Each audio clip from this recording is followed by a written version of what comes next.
up with them. Yeah, I think that I there's still agree. space for that. So it's just a world that continues. I don't know if you saw this, Cade. I did. Did you? Yeah, I lightly covered it on Tea Time, but I didn't get too much into it. I just know they got sued by someone, and Ryder Rips roasted them. No. Oh, did he? Okay, so Yeah. they haven't yet been sued. A very reputable law firm is trying to organize a class action lawsuit against them. So they're basically putting the word out there and saying, if you feel that you've been duped in any way by Yuga Labs, please come forward, come to us so we can get enough people together to make it worthwhile to prosecute this case. And their main reasoning behind this, I don't know if you remember, there was that whole story, and it's been ongoing about these. Oh, I've got to pay for this. It's a random site.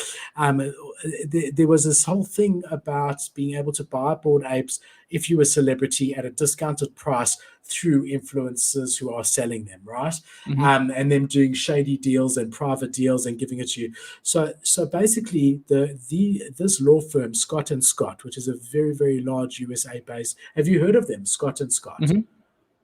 Okay, so they're saying that everyone else who bought into the Bored Apes has been duped because these guys have been inappropriately selling Bored Apes to influencers and celebrities and giving them to influencers and celebrities at time to artificially inflate the floor price, right?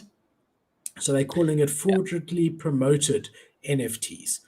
Um, Yeah, I think this is a civil war opportunity here, dude, because there's going to be a bunch of holders of Bored Apes who feel like they bought in the top. And I think that they don't have, I don't think there's grounds for this, honestly. I think the only thing that they have grounds for would be against MoonPay, but MoonPay is not associated with Bored Ape Yacht Club. They just work together low key. MoonPay is its own entity, and they did all the deals. Like it was MoonPay who gave the But if they influencers can the if real they can NFTs. prove that Yuga Labs was in some way incentivizing MoonPay to do that and link them together, then I don't think they were though. I that think MoonPay is the only one who wins. MoonPay works with other NFTs and cryptos, but I think MoonPay acts as its own. So I think Yuga Labs does have a huge case if or I think they do have a huge case against Yuga Labs for the other side because of when no, sorry, not the other side, for ApeCoin, because every single exchange jumped on it and was like ApeCoin, and everyone, and I remember I covered this live and I was like, guys, this is fucking weird.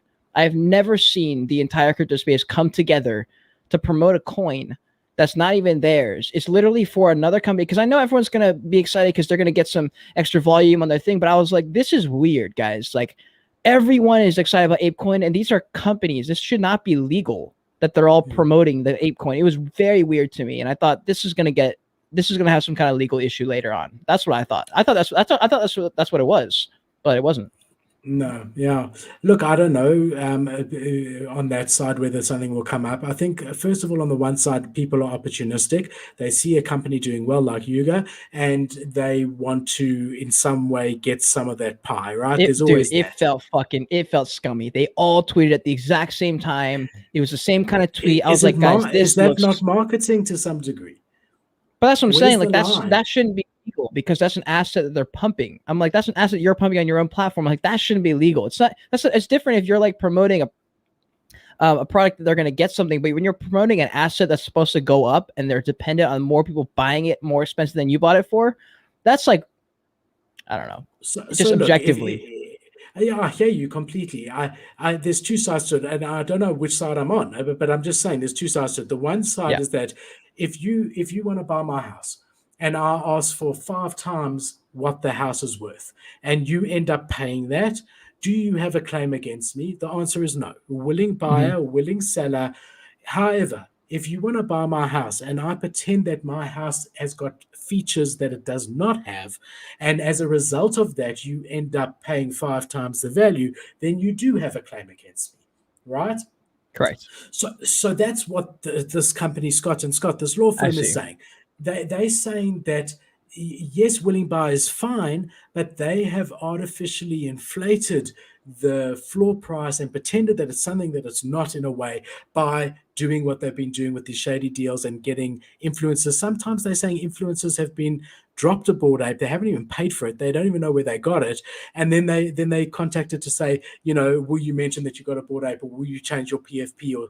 But again, is that marketing and clever marketing? And the same way as if I get Paris Hilton to model my new watch, I don't know. It's interesting. It's very interesting. I think the celebrities felt like it was the same as like a product promotion. I think that's the word they come from.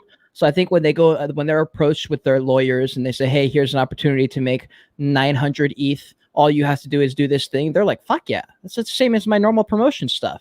And that's what the thought process is. Like when Bradley Martin promoted that NFT, he made 91 Ethereum from that promotion, thinking he probably didn't feel bad, because I don't think he understood it. I was like, I know Bradley Martin. I've watched his content for like 10 years. Like, I know he cares about his supporters and fans.